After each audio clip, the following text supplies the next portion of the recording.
From the East and the West, you've heard others, but now you've tuned into the best. This is a Prime Wave Media production.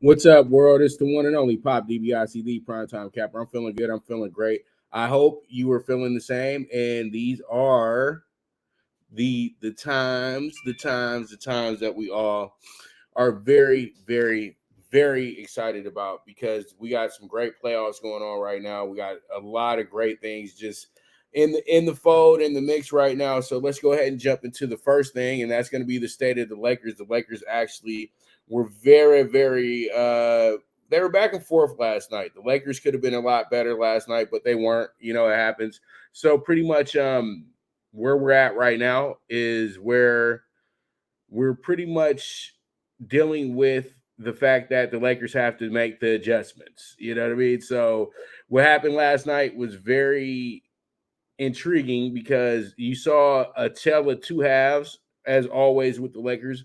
The Lakers, you know, it seems like it's been a trend as of late. They'll have a playoff game where they give up over 65 points or better. The last playoff game before this one, they gave up 70. The one last night, they gave up 72. So the Lakers will find themselves in the position now where they're down a game for the first time in this playoff as well, too. The Lakers were able to sneak out both of their first two series with a game one win. Both those wins were very hard-fought wins that they had to get late in the game as well, too. So it wasn't the same atmosphere, because what happened yesterday is that they just had a team that went absolutely nuts to start the game off, because you can't do anything when a team gets like 20 rebounds in the first quarter, because Jokic had 12 by himself. That was awful. So the Lakers just were standing around way too much yesterday. It was like a layup drill was going on as well, too. So it was just a lot of things that the Lakers just didn't do well, because they had to adjust to who they're playing against now. You know what I mean? They're playing against a team that is the best team that they're going to play probably in all of the playoffs, and they're going against the best player that they're going to probably deal with in the playoffs in Jokic. Jokic was absolutely phenomenal yesterday. He started off the game 8, 12, and 5. And yet still finishes up with a triple-double. He had 6 offensive rebounds as well, too. That was huge towards this team winning this game yesterday. Also had two blocks. He did everything. It was just amazing. He was plus 11 as well, too. But the difference in the game, and I kept telling you guys this before the game even happened, was Caldwell Pope. Caldwell Pope, back-to-back 21-point efforts. He got 21 points to close out Phoenix. But these were his best games when you look at everything. When you put it together, these have been his best basketball games back to back. And he shot very well yesterday. He was 3 of 8 from the 3-point line. And that was the difference yesterday. When you look at those 21 points, you say to yourself that well,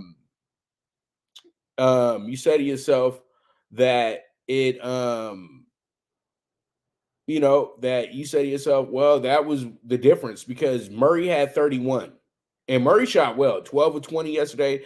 Jokic shot 12 of 17. Man, these are great numbers. MPJ got you 15 as well. Aaron Gordon got 12. So your whole starting 5 all were in double digits. And then you had 3 guys actually supply 86 of the points. So that works out pretty good. And then you had a very good effort from one guy off the bench in Bruce Brown, who scored 16. So he was the 4th leading scorer last night. So they had 6 guys in double figures, and then they had 5 guys get over 15 or better. So that's some good numbers And that's all they needed to win this game. It shows how good this team is, but it shows that it was only game one of the series, and the Lakers do have to make the adjustments.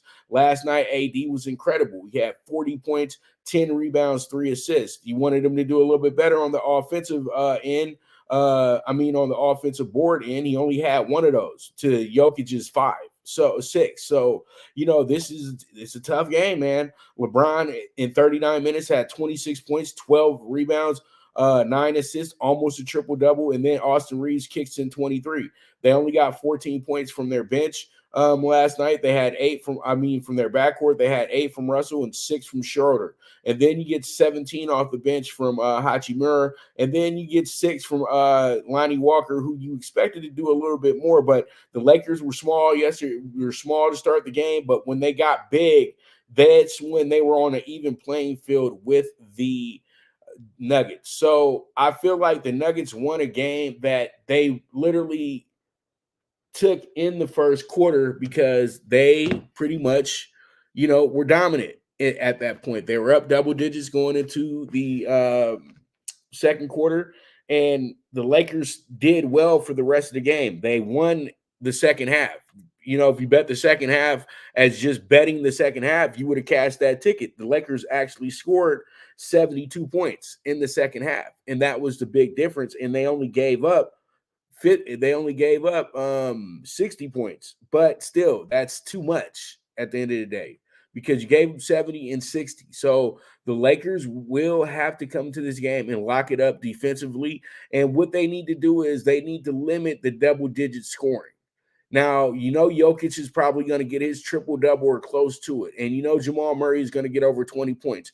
But you got to keep guys in check like MPJ, and you got to keep guys in check like Aaron Gordon. But you cannot have these little breakouts from guys like Bruce Brown and KCP if you feel like you're going to win this game. When you look at it, KCP and Bruce Brown got 37 points.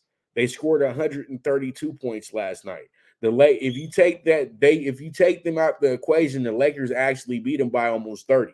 And this is how the Lakers really got over on the Warriors and the Grizzlies as well, too. You have to just limit them to 2 primary scorers, and then everybody else kind of has to scrape for their points. So the Lakers have to make it their priority to be a very good defensive team in game 2.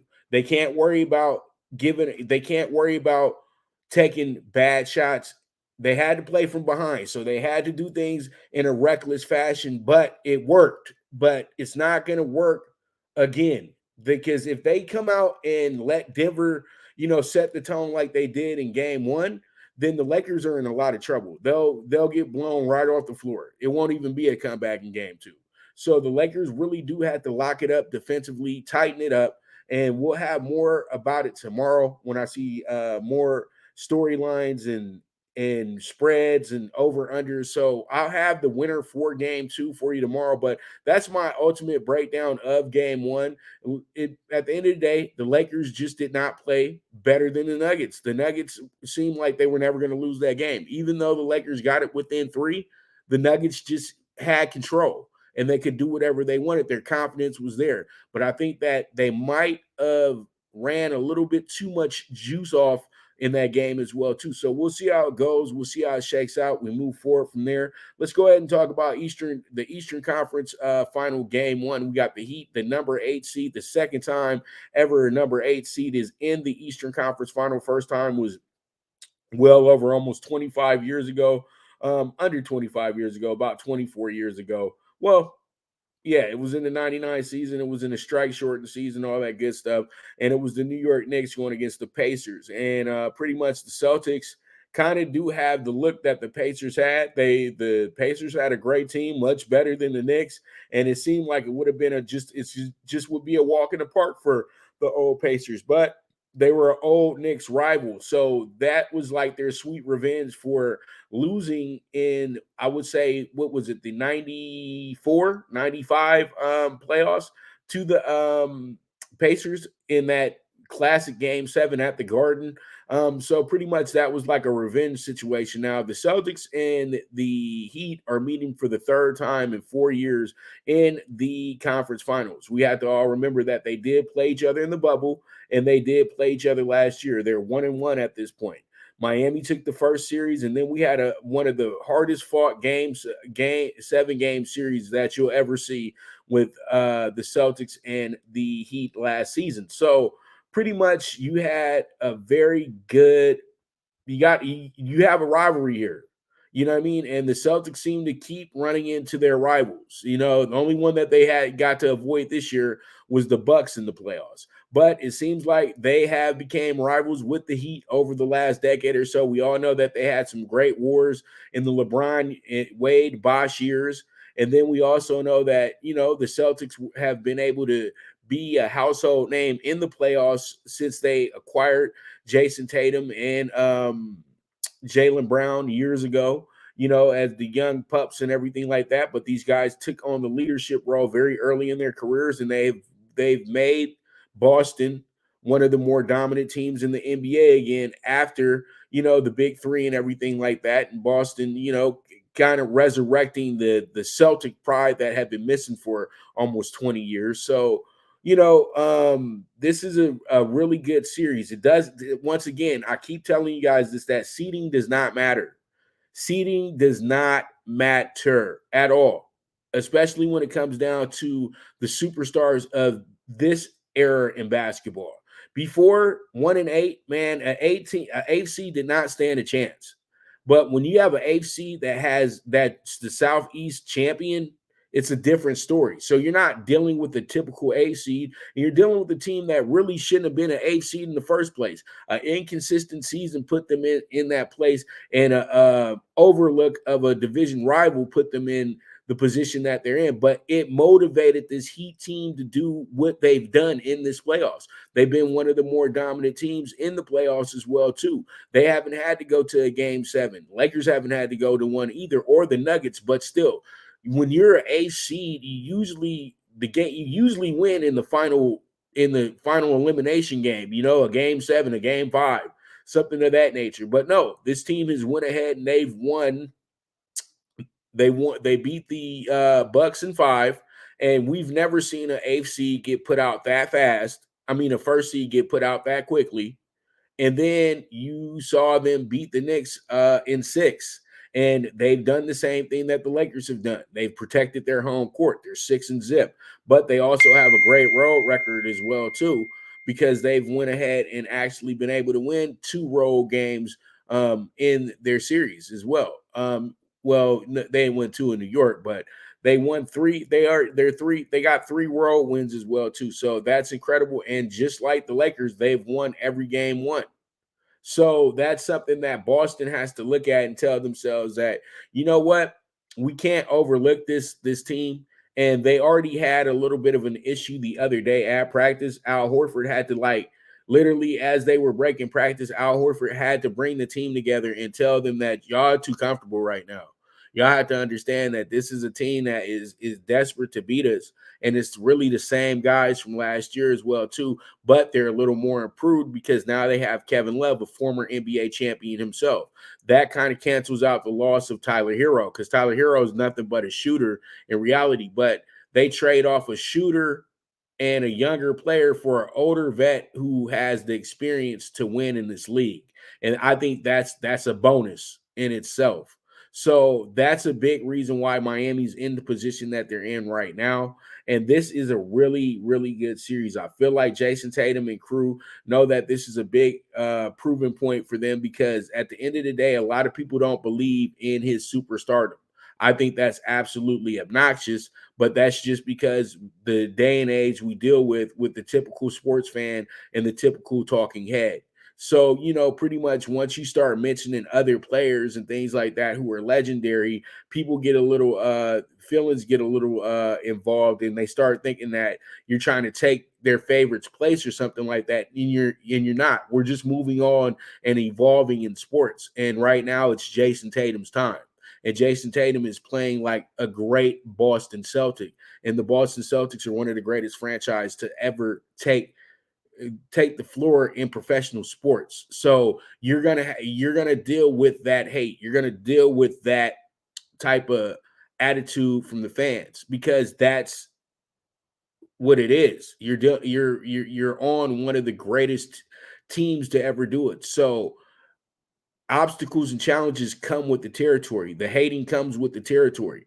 And I think Jason Tatum's done a great job handling it and dealing with it. And I think the 51 points alone pretty much proved his point, to be honest with you. But tonight is going to be a really good game. It's going to be a fill-out game, just like the first round of a boxing match. It'll be a fill-out game, in my opinion. And I don't know how much you can look at it and say that, it's going to be determine the winner of the series, because I definitely don't think that that's what it's going to do.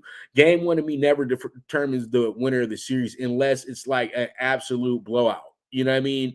And sometimes those don't even matter. So pretty much with that tonight, I like the Heat with the +8.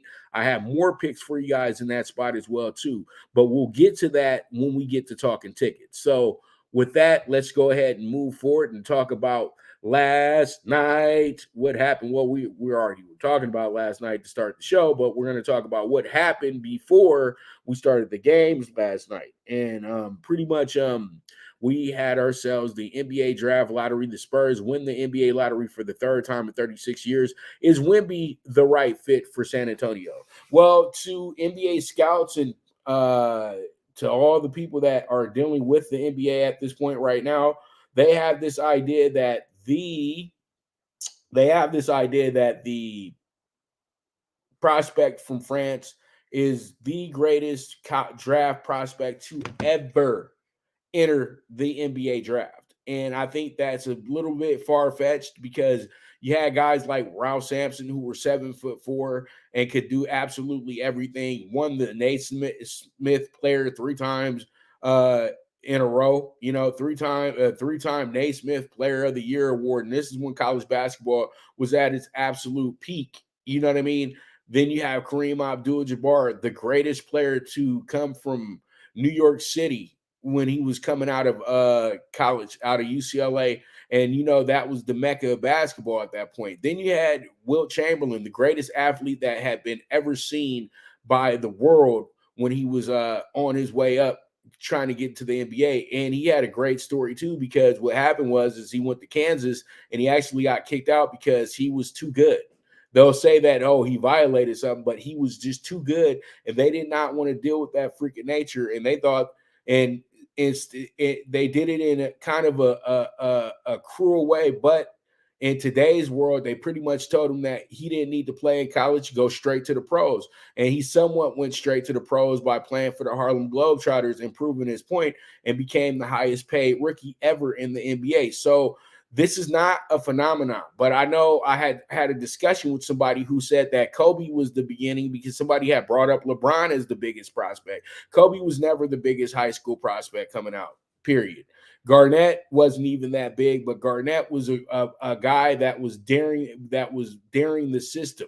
He was going against the system, and a lot of people don't bring this up, but Garnett really couldn't even he couldn't.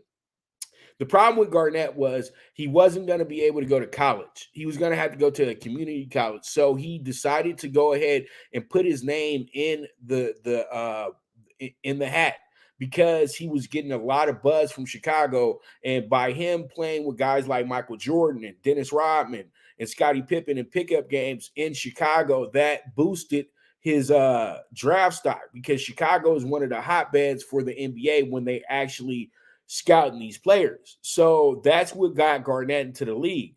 But you have guys like Jermaine O'Neal who were guys that they knew that they had to babysit. So that's what the big difference was with high schoolers.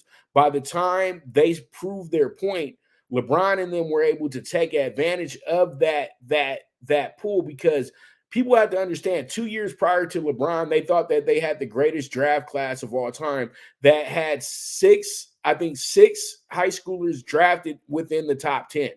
And this is the draft that produced Kwame Brown, Eddie Curry, Tyson Chandler as your first 3 picks in the draft. Also add in Desana Diop as well, too, who was in that top 10 as well. So you have a group that was already, you had a guy in LeBron who already was seen as the one. And then the group after LeBron's group, 2004, that was also identical to the 2001 group, but they had guards involved in it. And in this group, they had Sebastian Telfair, who was seen as the greatest point guard prospect since ever. And you know what happened to him. So pretty much it's just potential. You can't look at the draft and tell yourself that this is going to be the future of the NBA. It's always looks really good and sounds really good when you get the new kid, when the new kid shows up at the school or the new kid shows up to the party. It seems like he's going to be a cool guy. He'll be right there at the front. But Wemby is going to be a very tough learning lesson for him because you got to learn the language as well. He speaks a little bit of English. He doesn't speak great English, but he has to learn the language as well. He has to learn the American customs as well too, and he has to learn how to play like how we play over here. Because playing in France and playing in all those places are a little bit different. It's a lot more organized. It's a lot more robotic. It's a lot more formal. In the NBA, a lot of this stuff is a freestyle situation. ISOs, you know what I mean? Breaking you off, handles, things of that nature. Guys really locking it up on you when they want to lock it up on you. It's not like people are going to be scared of you like it is for you over here, wherever he plays at. Is it France, Australia? I don't know. It's a third-rate league, in my opinion. So pretty much he has all the measurables that show a guy that can be a very productive NBA player. But does he have what it truly takes to be a great player? Because they're all great players. But in the NBA, it takes a different type of animal to be on the Jordan level, on the Kobe level, on the Garnett level, on the Shaq level, on the God level. You know what I mean? Because those guys, I consider them gods of the game. You know what I mean? The guys that we all looked up to and everybody talks about, those guys are on different planets. Those guys that are a part of that top 75 all time, those guys are on different planets. So most of them, well, not all of them, but most of them. So, I just truly do feel like this is a good move for the Spurs because they do bring in a positive first rounder. They don't bring in a guy who has baggage with him. They don't bring in a guy that has a lot of that has the bust mentality, that has a bust kind of maybe written on his forehead. They don't have the over anxious young 19-year-old who thinks that he's ready for the world. They got a guy that pretty much has been chosen to be the number one pick in the draft well before he knew he was going to be the number one pick in the draft, because the guy has the size, he has the measurables, and he has all the right schooling. So that's how it goes in most times in those occasions. So with that, let's go ahead and move on to our next topic, and that's going to be this. Let's go ahead and talk about the Haney Loma Fight Week has begun. What to expect in the coming days leading up to the big fight. Well, I know that we do have a lot of people that want to be matchmakers, promoters, and people that and investigative reporters and all that good stuff, but literally they're just fans. You know what I mean? Like, what's so hard about being a fan? It's cool to have an opinion and say what you want to say, but Devin Haney is a superb fighter. What is the problem? Lomachenko is a superb fighter. What is the problem? This is a great fight. I think that people need to respect the fact that this is going to be a great fight. Let's stop worrying about who and what and dirty tactics, and stop mentioning Shakur Stevenson and stop mentioning Tank. They're not here this week. This is not about them. This is not about, future fights. It's not about any of that. It's people have to understand boxing is a short-term situation. So you have to focus on the stuff that's in your face right now. Errol Spence is a great example. Errol Spence had the biggest fight of his life coming up against Manny Pacquiao. He winds up having an issue with his eye. So that eye issue actually is a career ender. But Errol is so determined to be a great boxer and continue his career that he signed off on the fact that he could possibly go blind in a fight to take on which really was his toughest fight to date against Ugas, the guy who beat Manny Pacquiao to end his career. So pretty much you do have a guy, it's every fight situation. You can't think about fights 3 fights down the road because a guy can have a freak injury and his career's over. Just look at Andre Ward, for instance. Andre Ward got bad shoulder, all that stuff. So people really do feel like he never got to fight the big fights that he was supposed to fight. But those big fights, they ducked him. They were trying to age Andre Ward out, and that was never going to work. But at the end of the day, we lost about an extra 4 years on Andre Ward's career because that injury derailed him and ended his career. He wasn't going to fight with an injury. He wasn't going to just keep on going for the people and be this tough machismo guy and get his ass whooped. No. And then have all these mealy-mouthed excuses when it's Hall of Fame speech time. So pretty much this is a great fight. We have to respect that it's a great fight. It's a fight that has belts involved in it. It's a fight that's for the undisputed. It's a fight that was supposed to happen 4 years ago, but Lomachenko decided to become the franchise champion for the WBC. So what Devin Haney did when he had the opportunity to take this fight, he took it. So he's not like Lomachenko. He's not a ducker. And that's what should be respected about Devin Haney is that he took the fight that he didn't need to take. There's other people at the top of the food chain in these sanctioning bodies that could have went ahead and activated their mandatory.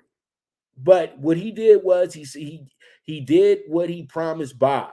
Okay, I'm going to fight your boy Lomachenko since he got the short end of the stick and didn't get the opportunity to get the rematch with Tio. And then he didn't get the opportunity to fight George Kambosos because that was going to be the fight. Devin was the secondary pick. And that was what George Kambosos felt was going to be the easier play. George Kambosos can lie all he wants to and say that, oh, yeah, I was going to fight Loma because Loma is the bigger money, blah, blah, blah, blah, blah. Him and Devin both were big money because Australia was paying out the ass for that fight.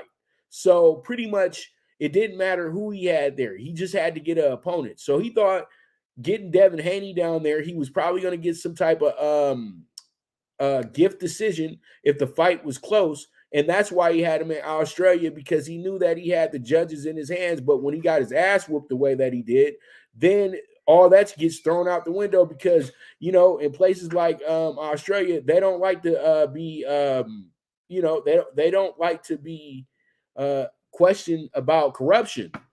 So, they want to be as clean as anybody when it comes to boxing after what happened with Jeff Horn and Manny Pacquiao a few years back. So this fight is a fight that's going to be one that we can all talk about in 10 years, in my opinion.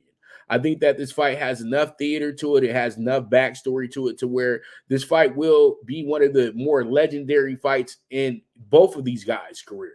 Now, when it comes down to the great spectacle we saw a few weeks back over at T-Mobile, that was a great event. That was a great night. That was a good little time to get the celebrities together, get all the I Think I'm Rich folks together, get all these people together and have them have a good time.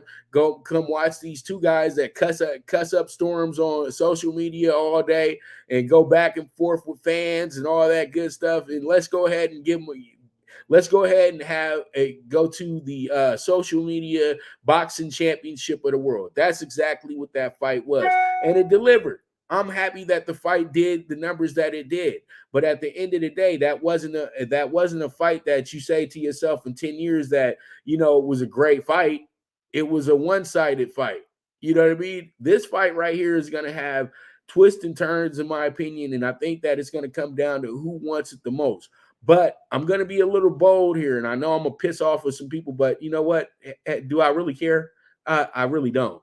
So pretty much I feel like Devin Haney is actually going to have probably his best performance of all time, and he's probably going to have his greatest ending of all time.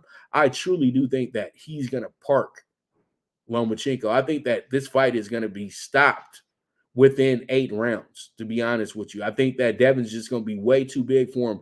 But the aggression Devin is about to bring with him on this one, it's going to be nasty because that boy frustrated. Because if if I was him and was hearing as much hating as he's been getting from so unnecessarily, yeah, I'm sparking. I'm gonna park your boy. I'm gonna embarrass him.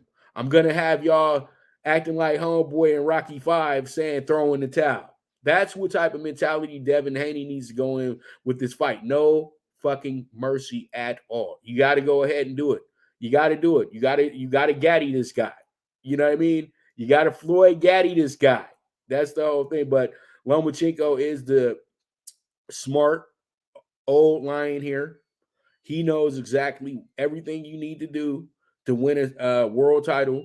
And this is the perfect changing of the guard type fight, in my opinion. Because a few years back, Lomachenko was considered the pound for pound best in the world. And if Devin walks him like I expect him to do, are we going to still be calling out people who had mediocre performances and got beat by people still the face of boxing? Probably so.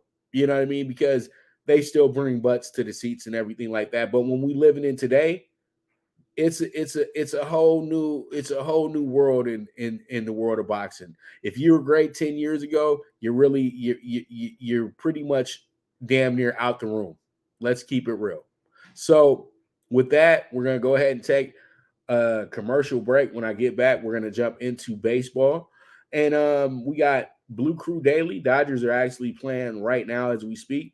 And we got a few games to talk about as well, too. My best games of the day. And then after that, we got another break coming, and I will have talking tickets. We got a PrimeTime PK6, and we got ourselves the ECF Game 1 bet. So you guys stay tuned. This is the premier sports betting show, the PrimeTime Angles, with the one and only Pop DiBiase, the PrimeTime Capper. Good News Only Racing Club, led by the legendary Doug O'Neill, the trainer of 2 Kentucky Derby winners, and I'll have another in Nyquist. Also trained 2-time Breeders' Cup champ Golden Sense, who are just a part of a long list of thoroughbred champions trained by Doug O'Neill. The Good News Only Racing Club has a young core of horses to look out for in Dennis's Celery, Irish Heatwave, and Notre Dame, just to name a few. Win the day every day with the Good News Only Racing Club, a proud sponsor of the NFL Bet Exchange. From the East and the West, you've heard others, but now you've tuned into the best. This is a Prime Wave Media production.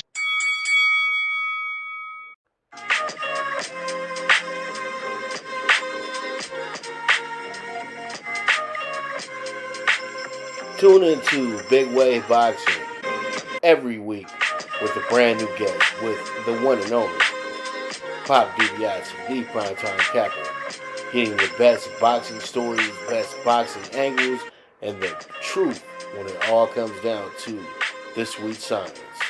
Tune in to Big Wave Boxing on the Prime Wave Media channel on YouTube.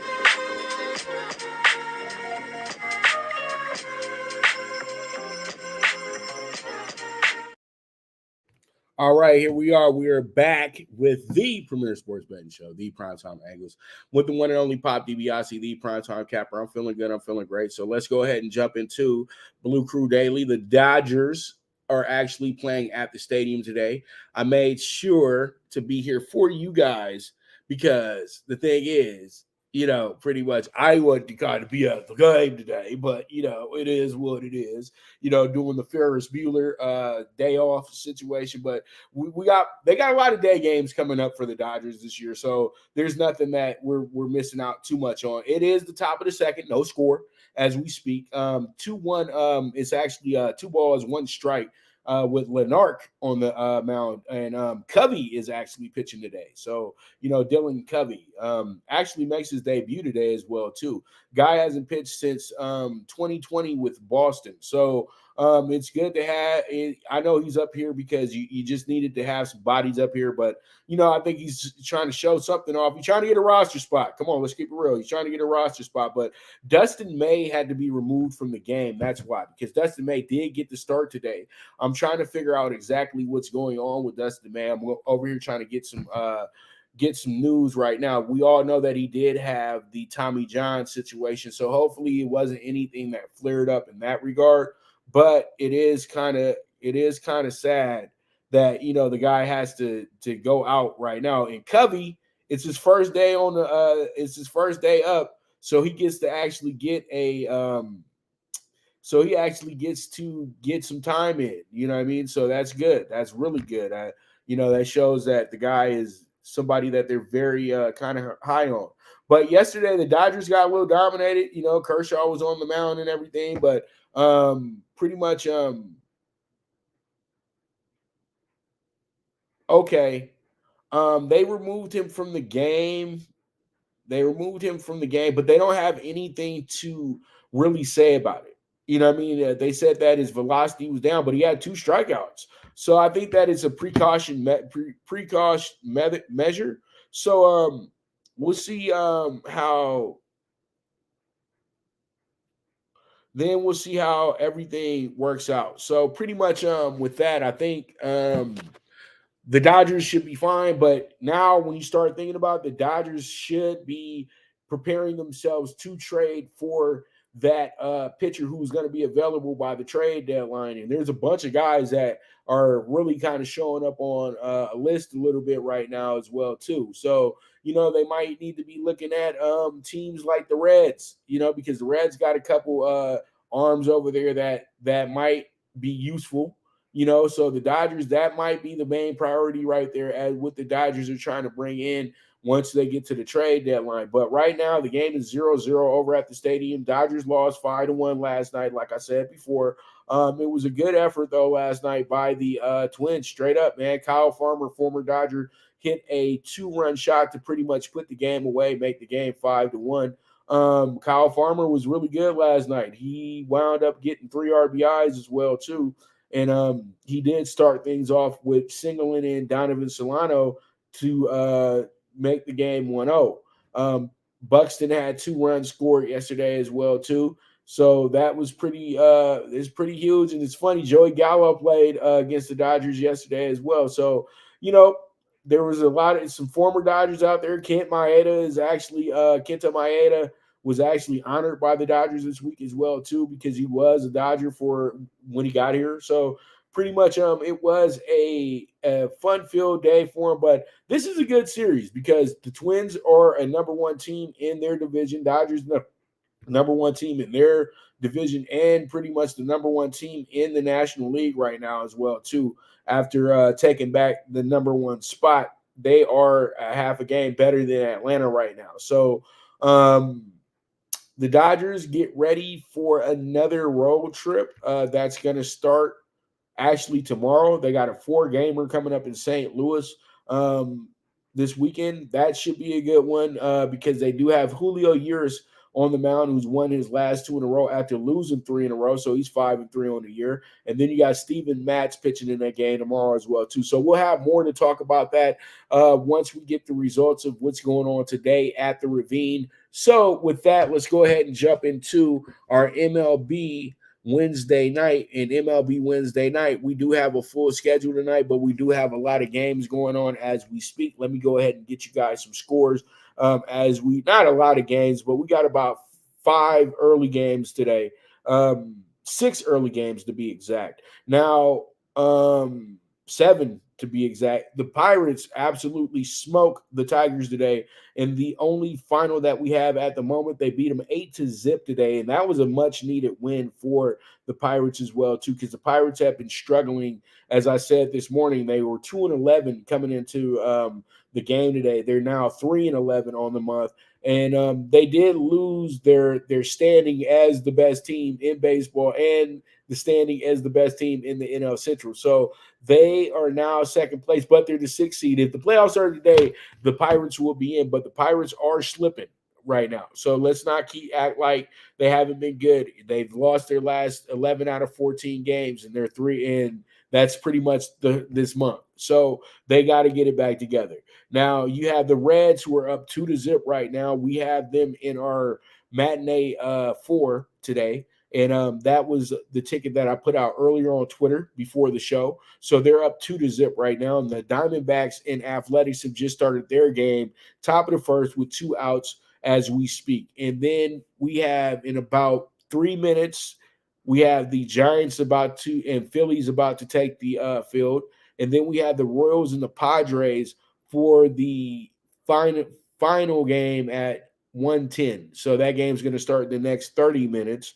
So you'll have the Royals and the Padres, and that's going to be the biggest dog of the day with the Royals. So there it is with an update on what's going on in baseball right now. So let's go ahead and talk about tonight's games.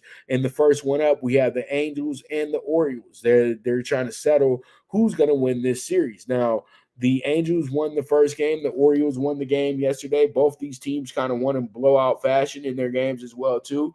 Ohtani was very good on the mound on Monday. Then yesterday, the Orioles were absolutely studly yesterday, beating the Angels 7-3 yesterday. So you got some very good matchups in this game tonight. You know what I mean? And I think that Dean Kremer probably had his best effort of the season because he had been struggling coming into this game. But the funny thing about Dean is actually 5-1 this year, but he just has a horrible ERA. But he struck out 4 yesterday, and he actually gave up three runs yesterday. But it didn't really matter because they were already up. They jumped out on him early, so they were up 4-1. So pretty much what happened yesterday is that they went ahead and took care of their business in the bottom of the sixth, and Ryan Mountcastle, who's absolutely been sparking lately. But today they have it's a real crapshoot on who's going to win this game. You got Griffin Canning pitching today. He's 2-1 with a 6.38 ERA. He's appeared in 6 games this year. Last time out, he gave 5 runs in 3 2/3. And then he gave 5 runs in 5 innings the game prior to that. So he's been getting hit a little hard after starting off the season pretty decent as well. So, he's a guy who's going to get a couple little strikeouts and things like that.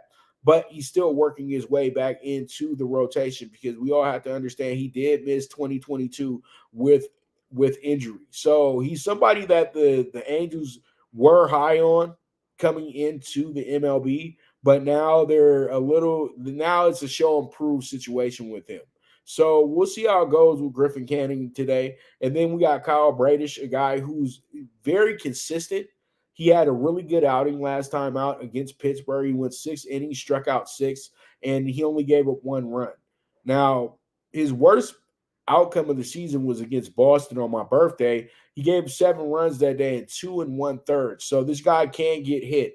But he's been pitching very well since that point, and he hasn't went further than 6 innings this year, though. So that just means that they're gonna have to give the ball to the bullpen a little bit early today. So pretty much with this one right here, the way that I see this one setting up is I see 2 teams absolutely going at it, but figuring out a way to get the winner. But in this one right here, I'm just breaking the game down for you. I actually don't have this a part of my tickets, but if I was to suggest anything here, I would say to play the over. That's what this game looks like to me, is an over game, over 8.5. We'll see how it goes. We'll see how it shakes out.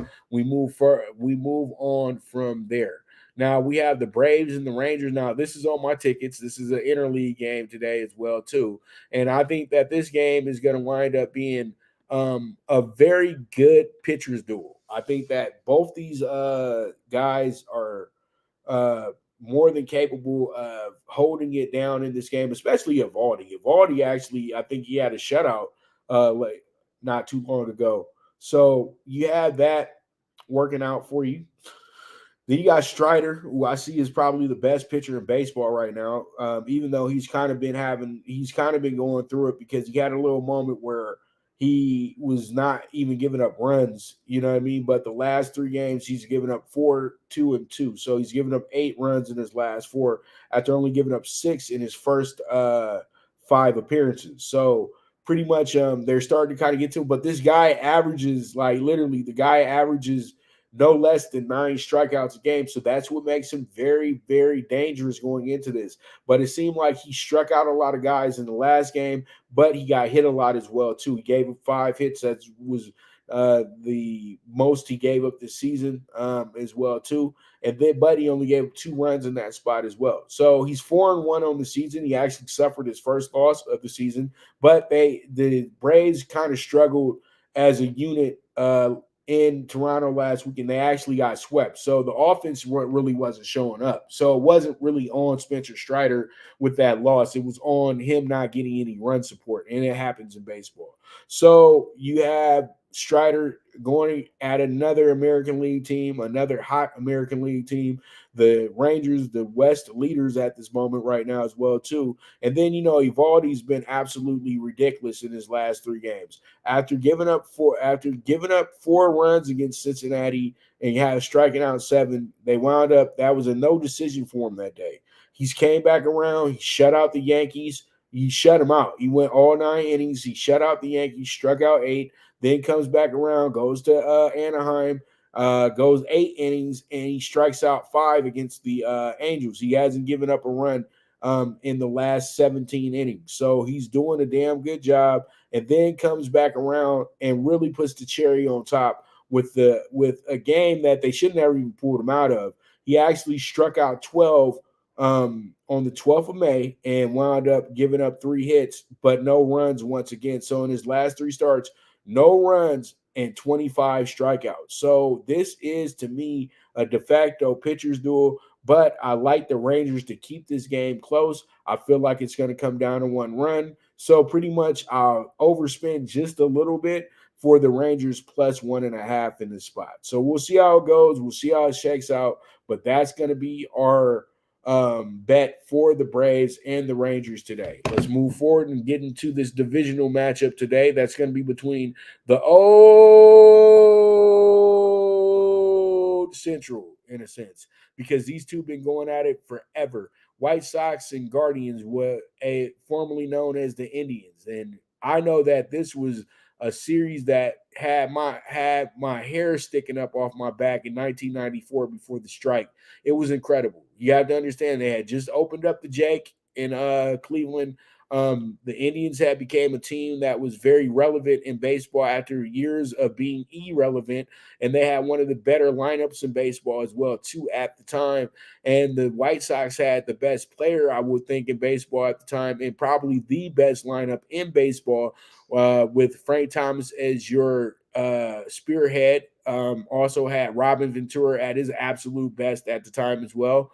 And then you also had guys like I want to say Vince Coleman at the time, but I don't think it was Vince Coleman. It was Tim Raines that they had at the time. So he was a great leadoff man. It was just a lot of good things that went on with that White Sox team. And everybody's still kind of sad about not being able to be in the World Series in 93, when they lost to the Blue Jays and everything like that. So pretty much the Guardians, 19-22 on the year. The White Sox have been struggling. They were really bad in April, but they're starting to kind of come along a little bit now because, pretty much they got out all the bugs, in a sense. Now, the White Sox, they've won their last 2 out of 3 after losing 3 in a row. So this has been a much better month than last month, to be honest with you. Last month, they just ran into a real buzzsaw, especially when they wound up losing 10 in a row. So pretty much this team is now getting back kind of in the flow of things, in a sense. And I would say that, they should be much better as we move along, but they put themselves in a bad spot as well, too. I'm not even going to sugarcoat that. They're 7-7 this month, though. And so pretty much they have broken even, so that's good. You're starting to kind of get it.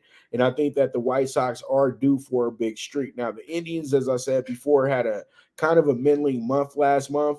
They had it to where they would lose 2 in a row, win 2 in a row, lose 2 in a row. They did that a lot. That, pretty much after, winning the first 3 games of April, then they were good to start, but then they just started running into really inconsistent play. And this month, they haven't been that good, in my opinion. They've lost 7, and they've actually went ahead and won 6. So they're 6-7 this month and find themselves 19-22. Now, you do have a pitching matchup that has one of their former pitchers here starting in Mike Clevinger, who's a guy that they were high on. They sent him to San Diego, though, because, they wanted to go get them assets. And then you also had Peyton Battenfield, a guy that made his debut a few weeks back, and he's been really good. He was really good to start, but he kind of got banged up last time. He gave 5 runs, struck out 4 in 6 innings, and then before that, and that was the highest run amount that he's given up this year. So I think that he should be pretty good today, because this is against a White Sox team that does have a very inconsistent offense. Clevinger he was better in his first 3 starts, but his last 3 starts, it's been getting worse as it goes. You know what I mean? I think that he did well against KC, but he got rocked by Cincinnati. You know what I mean? But he's been pitching well though in those games too, because he struck out 8 against Tampa Bay. That was kind of surprising right there. So with that, I think what happens here today is this. I think that the Guardians go in here, and this is a very unpredictable division. So anything goes in the Central. So like Kansas City can come in here and sweep you. Tigers can come in here and sweep. It doesn't really matter. All these games are 50-50 all the time, in my opinion. And today, I'm going to go ahead and take the Guardians money line as the dog of the day at plus 120. So we'll see how it goes. We see how it shakes out. And that's going to be the MLB Wednesday night, and those are the 3 best bets I have for you. And I'm sorry that I don't have the exact bet for the Angels and the Orioles, but like I said before, it would be smart to play the over in that spot. All right, so with that, we're going to take one last commercial break, and when I get back, we're going to jump into talking tickets. So stay tuned. This is the premier sports betting show, the PrimeTime Angles, with the one and only Pop DiBiase, the PrimeTime Capper. Now you and your friends can compete in the sport of kings and win big with Stable Duel. Get the app, pick your horses, and get in on the thrill of horse racing with daily games competing against other players. Bring home the glory and the cash, and move up the annual leaderboard while you leave your competition in the dust. Get in the game with Stable Duel. Play, race, win. Good News Only Racing Club, led by the legendary Doug O'Neill, the trainer of 2 Kentucky Derby winners and I'll Have Another and Nyquist. Also trained 2-time Breeders' Cup champ Golden Sense, who are just a part of a long list of thoroughbred champions trained by Doug O'Neill. The Good News Only Racing Club has a young core of horses to look out for in Dennis's Celery, Irish Heatwave, and Notre Dame, just to name a few. Win the day every day with the Good News Only Racing Club, a proud sponsor of the NFL Bet Exchange. All right, here we are. Let's go ahead and jump into these talking tickets. And talking tickets, my favorite subject, your favorite subject. So let's go ahead and jump into it. We have ourselves the MLB PrimeTime PK6, 67-1. I got the Nats today with the plus 100. We also have the under 9.5 with the Mariners and the Red Sox today. Also, Brewers minus 105 on the run line, minus 1.5. Then we have the Rangers plus 1.5 on the minus 135 on the run line. And then we also have the Cubs over 8.5, Cubs, Astros. And then we end up with our dog of the day, as I said prior, with the Guardians at plus 120. So let's see how it goes. Let's see how it shakes out. That ticket is going to be worth 67-1. Then we have ourselves the Eastern Conference Finals Game 1 bets. I got the Heat with the plus 8, like I told you guys to start the show off. We also have the under 108 first half as well, too. We got the Heat money line plus 160 first quarter. And then we end up with the Celtics under 109.5 team total tonight. So I expect a game that is going to be very defensive tonight. So, I'm not saying Boston loses the game tonight. I'm just saying that they don't cover the game tonight, and they don't do it in a fashion where they score 110 points either. So we'll see how it goes. We'll see how it shakes out. And those are going to be our bets for tonight. All right. So we got a great show coming up tomorrow. I'm trying to figure out if we're going to get Jeff on the show to talk his Boston Celtics and everything like that after tonight's game. I'm going to try to also get my boy Michael Matthew, the point guard, to come talk some Lakers with us tomorrow as well, too. But I'll definitely be doing a lot of shows tomorrow because I'll be doing the Mike Abadir show at 4 p.m. Pacific time tomorrow as well, too, on Voice America. So you guys make sure to not miss that either. So that should be a lot of fun because, you know, me and Mike, we get a little spirited on there and we'll be talking Preakness and all that good stuff as well, too. So make sure to tune in for that. And you guys are the absolute best as always. I do truly do appreciate you and love you and glad that you guys do tune in, watch the show, all that good stuff. And if you just tuned in for the first time and everything, thank you. Thank you. And please come back because we do this every single day, Monday through Friday, either at noon or at 1 o'clock. But most likely we're going to start doing this at noon as the set time. I don't like to start the show. I like to have a set time for the show. So I'm going to make sure that we do have it as noon. It just depends. But some days I might be a little backed up at noon, so it might be at 1 o'clock. So it's good to have your own platform because then you don't have to be confined to exactly what, you know, the TV network time that they need you to have if you have other things going on in your life. You know what I mean? So it is what it is. But we got a great game coming up tonight on TNT for the NBA. And then we got some great baseball games coming up all over your local networks and things of that nature. I know that MLB Network has a few games tonight as well, too. So you guys, once again, have a beautiful day. We'll be back at this tomorrow. I'll confirm exactly what time we're going to be starting the show when I break out the topics on the Twitter. So you guys make sure to tune in, retweet, and share. Okay? It's really easy. Tune in, retweet, and share. And you guys press that subscribe button on my YouTube page as well, too, for Prime Wave Media Group.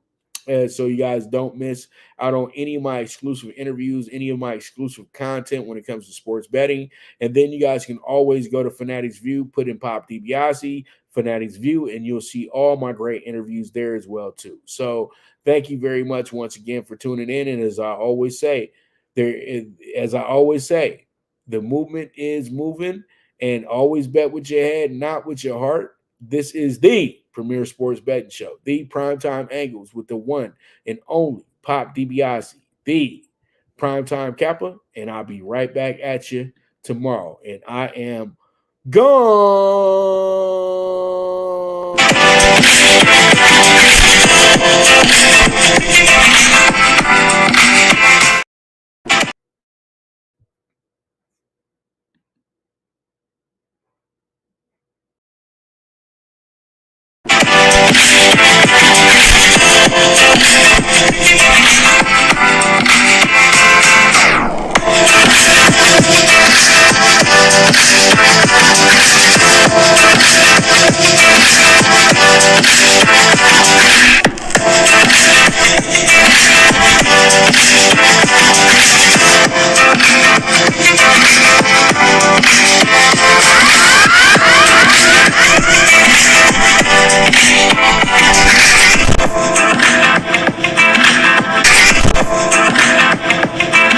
From the East and the West, you've heard others, but now you've tuned into the best. This is a Prime Wave Media production.